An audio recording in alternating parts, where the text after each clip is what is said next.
Star formation. Stars form by the condensation or gravitational contraction of particles in interstellar gas and dust found in giant molecular clouds. As these cold clouds contract, they heat up and eventually become hot enough to stimulate the process of nuclear fusion, at which point a star is born. Although this process sounds simple, the process of star formation involves many uncertainties and unknown triggers. Why do some interstellar clouds collapse to form stars? Why do others not collapse? What processes occur in interstellar molecular clouds as they collapse? What leads to different types of star formation? Some of the answers to these questions relate to variations in the initial molecular clouds. Some relate to events that happen during cloud collapse. One of the main factors is the relative strength of two forces, those of gravity and temperature. Gravitational attraction between atoms in a molecular cloud or any other object is proportional to the masses involved. And since atoms have very low mass, the gravitational attraction between atoms can be very small.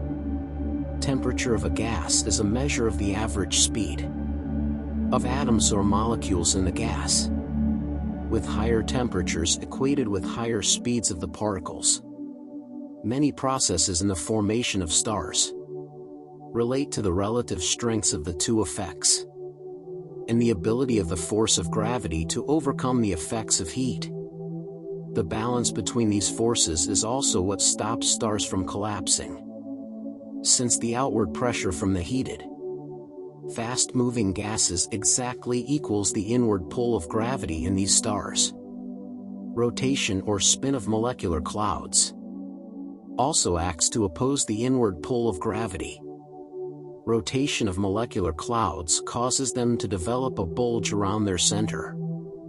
As the cloud contracts, the law of conservation of angular momentum states that it must spin faster, and material in its outer reaches may spin off into outer space. In order for material not to fly off into space, an opposing force must be applied to pull the particles inward, and this force is gravity.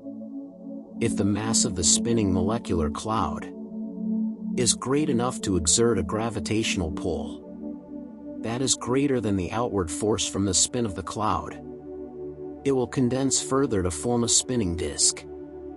The cloud will eventually flatten out into a pancake shape, with a bulge in its center, and the bulge will become a star. If there is less mass, then the outward force from the spin may be great enough to cause the cloud simply to disperse with the particles flying off into space.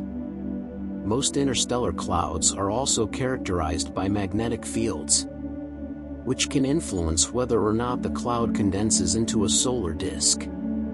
As molecular clouds contract and heat up, the number of collisions between particles increases dramatically, causing the gas to become ionized.